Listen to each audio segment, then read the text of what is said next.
Halo Ya, teman-teman, kembali lagi sama saya Silviana. Sekarang kita punya pembicaranya Panca Parulian Simanjuntak. Panca ini lulusan S1-nya di STT Inti Bandung, S2-nya di STFT Jakarta. Dan sekarang mengajar jadi dosen di STT Inti Bandung di bidang kepemimpinan. Ya, kepemimpinan sama apa lagi? Itu doang. kepemimpinan Kristen. Oh, kepemimpinan Kristen. Nah, teman-teman, untuk kali ini kita akan bahas tentang relevansi kepemimpinan Yusuf di masa COVID-19 ini. Perikopnya merujuk pada kejadian 47 ayat 13 sampai 26. Mungkin teman-teman bisa baca sendiri juga ya. Nah, untuk itu saya ingin bertanya nih sama Saudara Panca. Pertanyaan pertama itu, apa sih definisi kepemimpinan menurut Anda? Oke, definisi kepemimpinan ya. Jadi teman-teman saya ambil dari Nordhaus. Jadi tentang teori kepemimpinan, teori dan praktis gitu seperti itu Nordhaus. Dia mengatakan bahwa kepemimpinan merupakan proses begitu di mana individu memengaruhi kelompok individu lain untuk mencapai tujuan gitu. Jadi ada aspek proses gitu, ada pengaruh dan ada tujuan. Kayak gitu. Yang dimaksud dengan proses, Cecil dan teman-teman, itu bicara soal interaksi. Interaksi antara pemimpin dan pengikut dalam situasi tertentu. Karena situasinya kan banyak begitu kalau bicara soal pemimpin pengikut. Lalu ada juga bicara soal tujuan. Kalau tujuan itu bicara soal orientasi atau arah atau ya arah seperti itu. Bagaimana seorang pemimpin memengaruhi bawahannya untuk mencapai apa yang diinginkan, apa yang dituju. Kalau soal satu institusi pendidikan lah contohnya, bagaimana seorang pemimpin membawa jajaran bawahnya mencapai satu visi perguruan tinggi, seperti itu. Itu tujuan. Bisa bicara soal visi. Nah, kemudian yang ketiga tadi ada aspek pengaruh. Persoalannya adalah bagaimana seorang pemimpin memengaruhi bawahannya gitu kan, Cel? Bagaimana memengaruhi? Ya, memengaruhi orang lain bisa menggunakan kekuasaan seperti itu. Kita patuh pada polisi misalkan, karena ada atribut di situ, ada otoritas di situ, ada kekuasaan di situ, ada seragam di situ, atribut begitu. Ada juga selain kekuasaan bisa bicara soal karisma.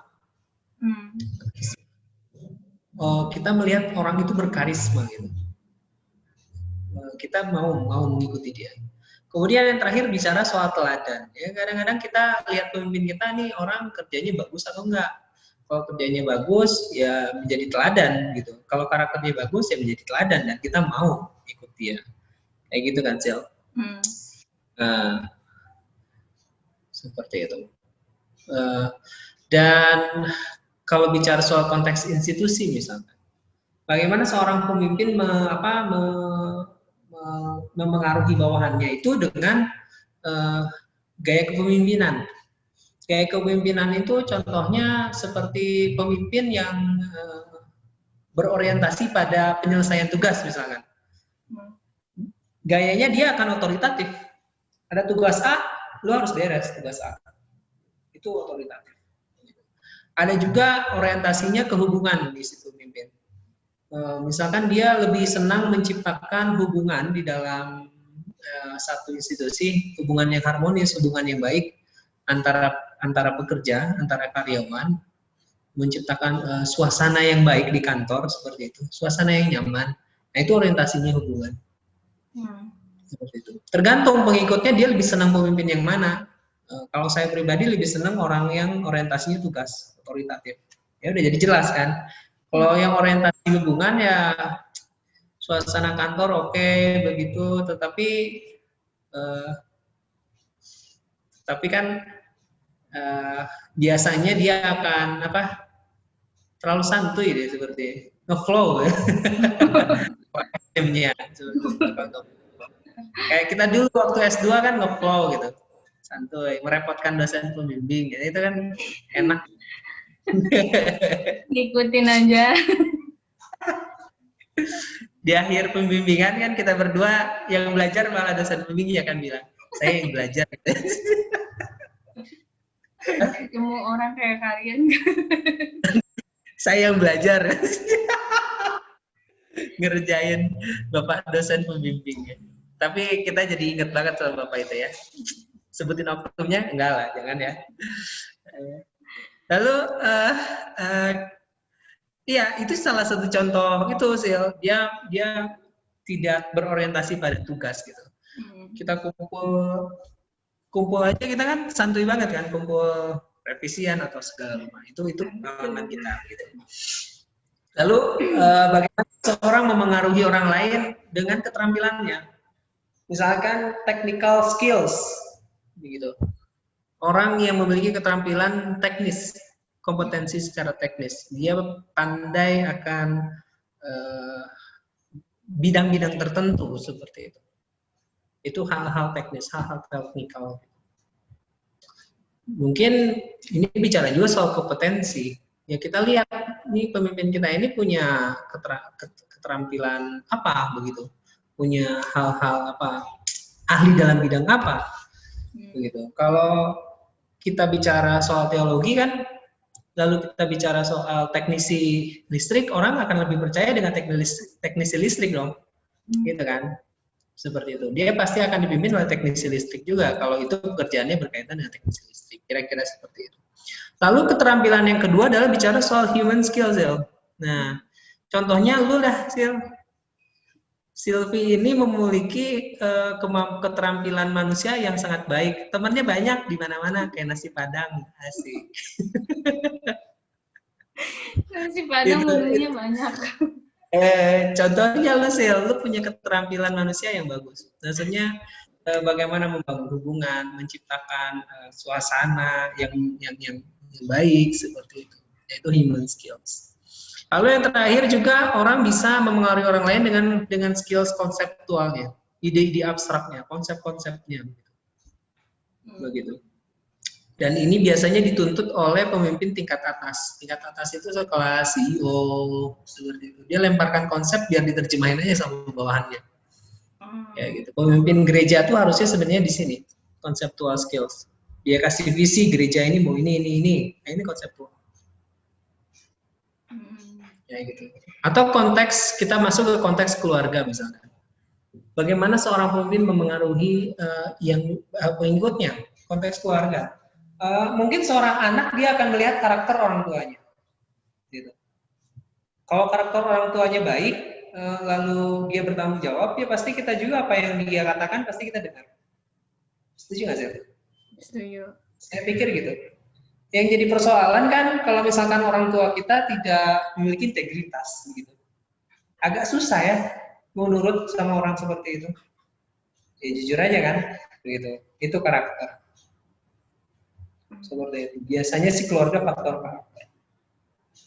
Lalu bicara soal karakter, Norhaus juga menyimpulkan, Sil, ada 5 karakter yang harus dimiliki oleh seorang pemimpin. Satu, harus cerdas. Harus cerdas, Sil. Katanya harus cerdas, harus punya intelijensia yang bagus. Kecerdasan seorang pemimpin dapat dilihat dari apa? Dari keterampilannya. Begitu. Ada keterampilan teknis, keterampilan manusia, ada keterampilan konseptual, gitu. Itu cerdas. Seperti itu.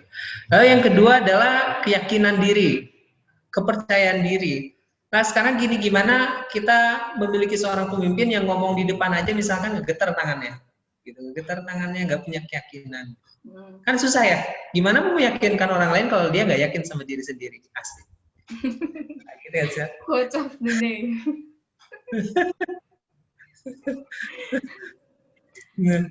Kayak gitu.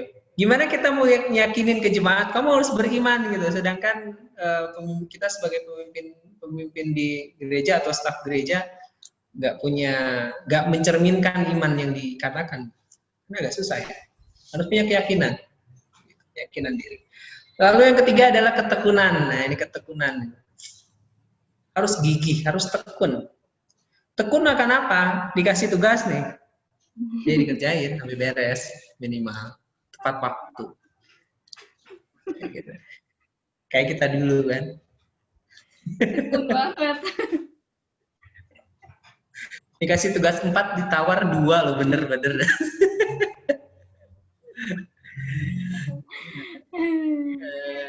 Selanjutnya tentang integritas. Nah, integritas. Oh, kita nggak punya integritas, kita nggak sesuai apa yang dikatakan dengan yang dilakukan, agak susah menjadi pemimpin yang memengaruhi orang lain seperti itu. Dan yang terakhir adalah kemampuan bersosialisasi. Nah, seperti yang saya katakan tadi, teman-teman, Sylvie ini memiliki kemampuan bersosialisasi yang luar biasa, dahsyat, luar dalam, hebat ya.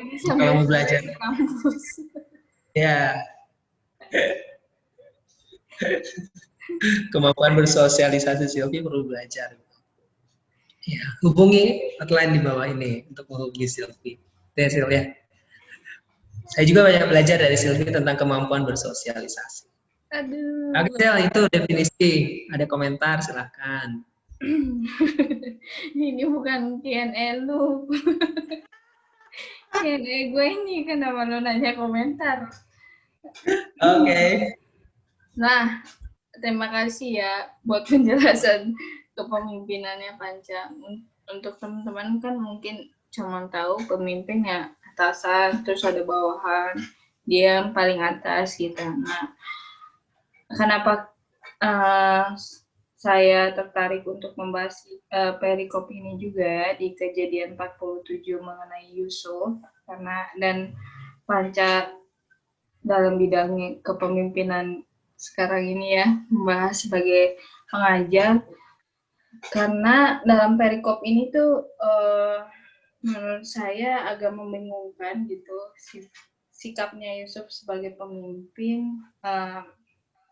Bertanya-tanya saya, kenapa bisa seperti itu gitu. Buat teman-teman yang udah membaca ya kitab ini ya, kisah ini gitu, kenapa dia justru malah seharusnya nggak begitu menurut saya. Kenapa dia malah nggak adil, dia malah narikin apa sih? Dia malah ngambil keuntungan yang lebih lagi gitu dari rakyat yang sedang kelaparan gitu.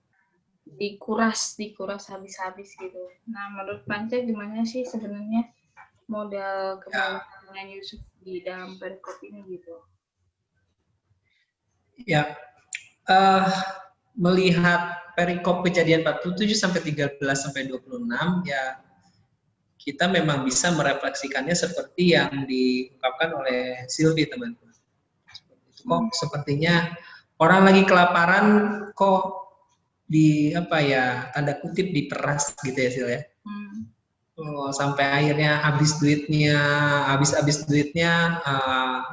barang-barangnya, ternaknya ditukar seperti itu, kepemilikan ditukar dengan supaya bisa makan keluarganya, orang-orang Mesir. Jadi sepertinya memang bicara soal sistem yang tidak adil. Tapi kalau dilihat dari perspektif lain, saya sih melihat kayak hal yang normal gitu. Seorang pemilik modal yang memiliki komoditas seperti itu dan itu dibeli dan dikonsumsi, itu kan proses yang normal gitu kan sih. Menurut saya. Transaksi pertama kan gandum dengan uang gitu. Tukar dengan uang. Uangnya habis, ya digantung barter. Seperti itu. Terlihat seperti picik, tapi gue lihatnya kayak tapi kan rakyatnya nggak dibiarkan binasa gitu, kelaparan. Nggak di tanda kutip nggak dibiarkan mati gitu. Toh rakyatnya masih memiliki sesuatu yang bisa ditukarkan dengan makanan.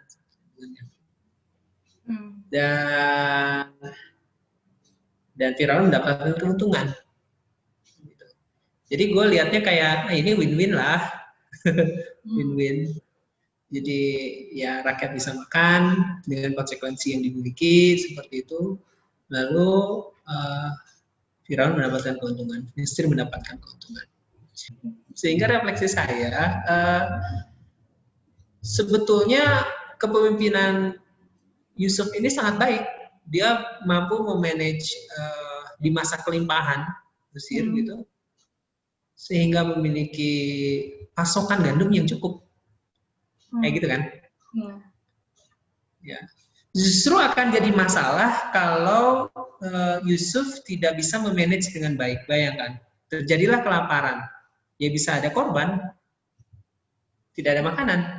Tapi ini bisa tersedia makanan di masa kelaparan. Itu luar biasa hebat menurut saya. Lalu kita juga perlu tahu sebelumnya itu mengapa bisa tersedia gandum meskipun pada masa kelaparan. Karena sebelumnya ada hikmat Allah kepada Yusuf bisa menafsirkan mimpi gitu ya Sil dan teman-teman. Sehingga menurut saya sikap antisipatif atau manajemen yang dilakukan oleh Yusuf itu ya berasal dari hikmat Allah. Jadi dia tahu akan sesuatu yang akan datang sehingga dia memanage dengan baik. Seperti itu. Sehingga kalau hanya terlalu fokus kepada sepertinya pemerasan, saya pikir tidak terlalu fair melihatnya. Seperti itu. Iya, tapi kan walaupun awalnya kan dapat keuntungan banyak gitu, masa masih aja ditagih, kenapa nggak lu kasih gratis aja? Walaupun rakyatnya makan bisa tetap hidup, tapi ya hidup yang akhirnya jadi budak buat apa juga. Itu manusia gimana? Saya setuju sih dengan pemikiran kamu sih. Ya kan udah dapat untung ya, ngapain lagi lah itu sampai harus barter gitu ya. Cincai lah. Kayak tidak etis gitu ya. Iya.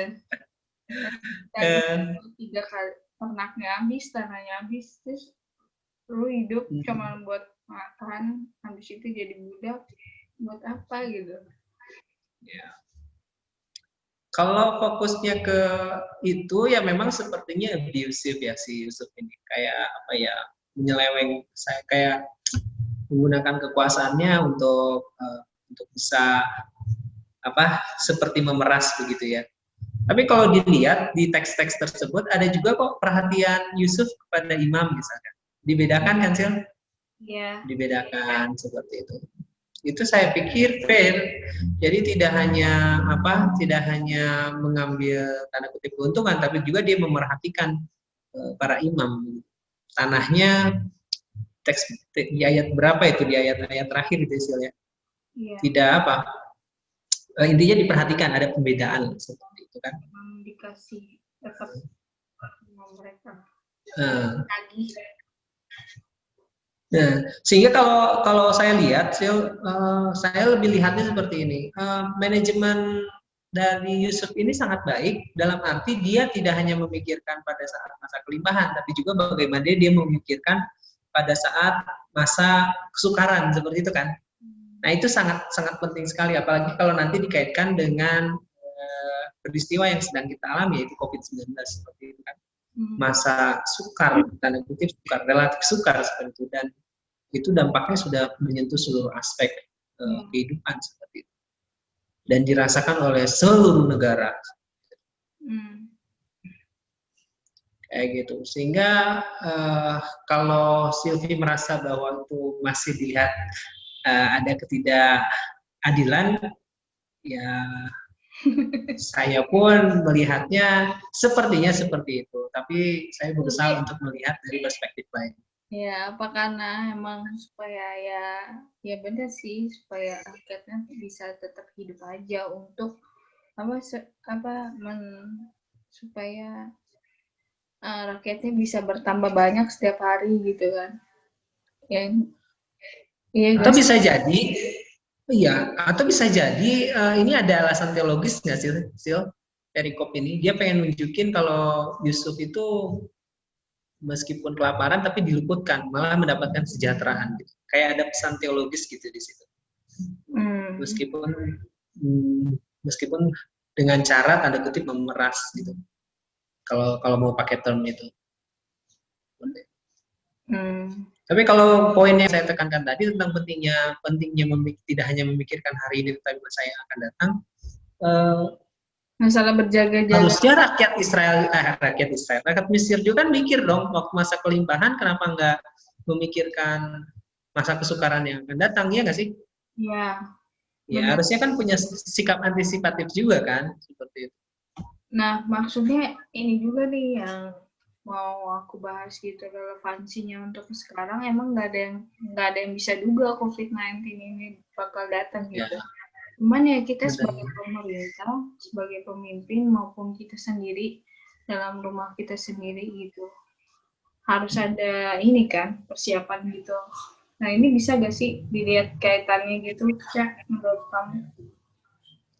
Emang agak harus hati-hati ya sih kalau lihat teks kita kan tadi refleksi teks tertentu kejadian 47 ayat 13 harus agak hati-hati karena konteksnya kan beda, konteks kelaparan, terus sekarang konteksnya konteks COVID seperti itu.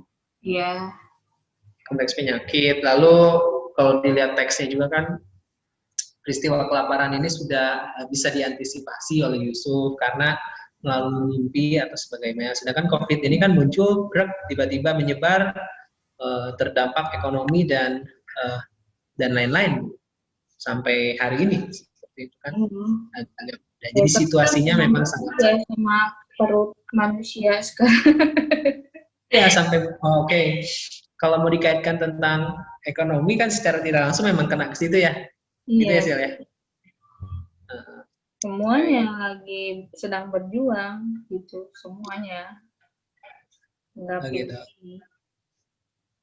Terus berarti bagaimanakah model kepemimpinan di dalam konteks COVID ini gitu kan? Perlu kita diskusikan. Kalau saya pertama mungkin perlu direfleksikan tentang hal spiritual. Dimulai dengan hal spiritual dulu. Hal spiritualnya adalah mencari hikmat Allah. Begitu. Kalau tadi kan kita lihat teks teks Yusuf, mengapa Yusuf bisa memiliki manajemen membuat antisipasi terhadap kelaparan yang akan datang, kan dia mendapatkan bisa menafsirkan mimpi yang ada seperti itu. Jadi saya pikir perlu dimulai dengan situ. Sehingga sebagai seorang pemimpin, sebagai seorang staf, sebagai seorang pengusaha bisa membuat keputusan-keputusan yang baik. Terdengarnya rohani ya, refleksi ya spiritual ya kira-kira gini kan normatifnya. Ya harus cari hikmat Allah, Tuhan tahu yang terbaik kan gitu ya. Harusnya sih biar harusnya kayak gitu kan. Iya. Karena kita nggak tahu ini situasi tiba-tiba datang aja. Seperti itu. Dan lama gitu dan dampaknya besar. Lalu yang kedua ya mungkin kita bisa bukan mencari keuntungan ya bahasanya. Solidaritas lah gitu. Menjadi pemimpin yang memiliki solidaritas yang tinggi. Kalau bicara soal bansos misalkan, oh jangan kasih bansos itu tidak mendidik. Enggak lah. Di masa sekarang bansos yang paling dibutuhin, setuju nggak lu sih? Bantuan sosial. Bantuan sosial kayak sembako itu mereka pada butuh loh. Begitu. Kalau kita bicara soal pemimpin gereja ya harus mau. Menurut saya. Soal itu menurunkan bantuan sosial. Jadi kasih ikan. Orang kan biasa kasih kailnya gitu kan. Tapi kan di situasi sekarang harus kasih ikan lah. Iya. Harus kasih nggak bisa kasih kail juga. Mau apa? Nah, terus yang terakhir menurut saya model kepemimpinan zaman sekarang itu harus menekankan pada karakter yang tangguh. Gitu. Ini kan lagi krisis nih misalkan masalah ada isu krisis nih. Ini kita sebagai pemimpin itu tangguh nggak, menghadapi nggak, atau kabur, nyelamatin, ninggalin bawahan kita misalnya. Gitu. Menyelamatkan diri sendiri atau tidak, begitu. Berani mengambil keputusan atau tidak, gitu. Ya enggak. Situasi krisis, saya pernah dengar dari seseorang yang khotbah kalau situasi krisis itu akan menentukan ini tuh pemimpin sejati atau tidak. Kalau pemimpin kita pada situasi krisis dia malah nyelamatin diri sendiri, kabur, meninggalkan bawahannya, itu berarti bukan pemimpin sejati. Gitu. Justru di masa-masa yang sulit, itu pemimpin harus bisa ambil keputusan, berani pasang badan, jangan bawahan yang pasang badan. Gitu. Kayak gitu. Ini memang keluar daripada refleksi ke teks ya, sepertinya Sil. Karakter ini, yang tangguh ini. Kayak gitu sih model kepemimpinan yang bisa direfleksikan.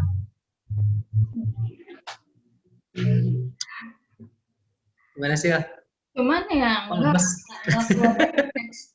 keluar dari teks juga sih. Ya tangguh sendiri kan definisinya ya udah bersiap kan. Nah benar, bersiap ya, antisipasi lah ya. Mungkin itu kayak apa ya, kayak pesan mungkin ya, kita tuh harus di situasi sulit justru kita harus punya antisipasi terhadap kemungkinan terburuk, sepertinya gitu ya Sil ya. Contoh misalkan finansial. Kita pasti merasakan finansial agak keganggu nggak sih? Iya nggak sih?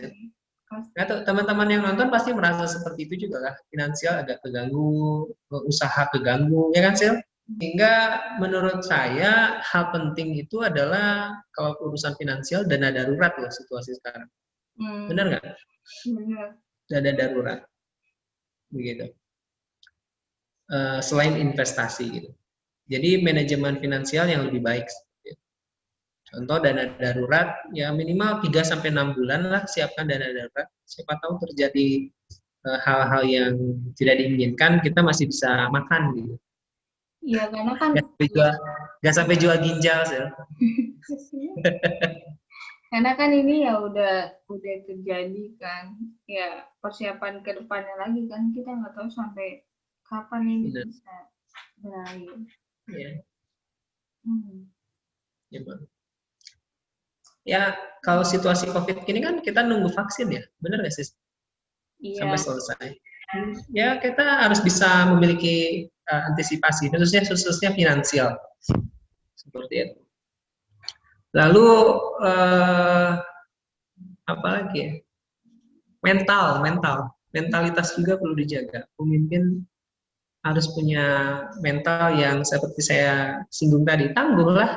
Hadapi aja. Ini lagi nggak enak, semua nggak enak kok. Kalau bicara susah, benar nggak sih? Kalau bicara susah, kalau nggak jangan merasa diri lu paling susah deh. Semua orang lagi susah, ya nggak sih? Nggak ada pilihan lain selain lu punya mental yang apa? Yang baja, nggak kabur, hadapi aja. Iya. Gitu. Emang kalau pendeta ngomong gampang sih, ya. Jangan kabur. Gitu.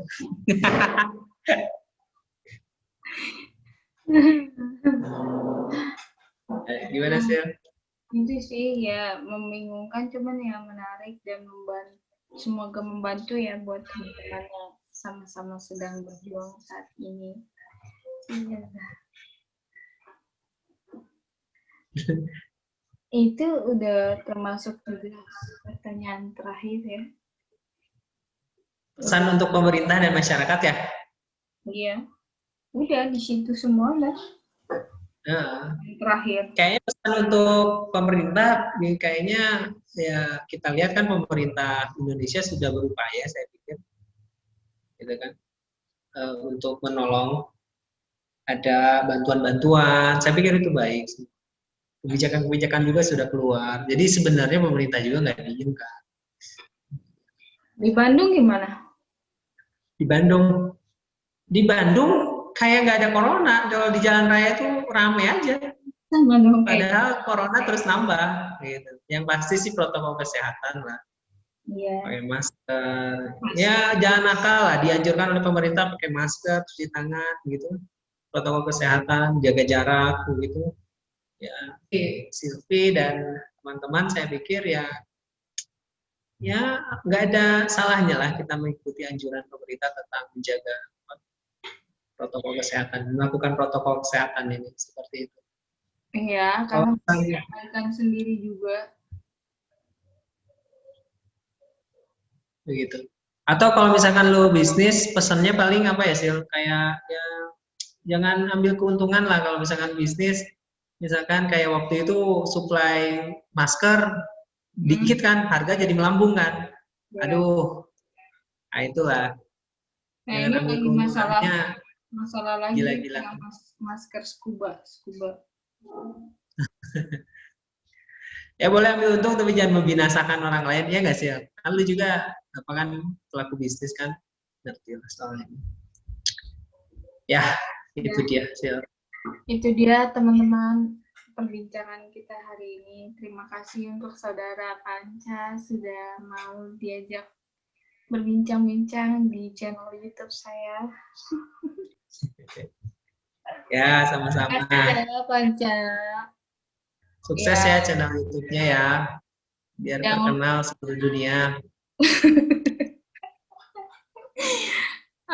Semoga teman-teman tema kali ini, perbincangan kita kali ini bisa menguatkan kita semuanya di tengah pandemi COVID-19 ini yang sedang sama-sama berjuang. Terima kasih.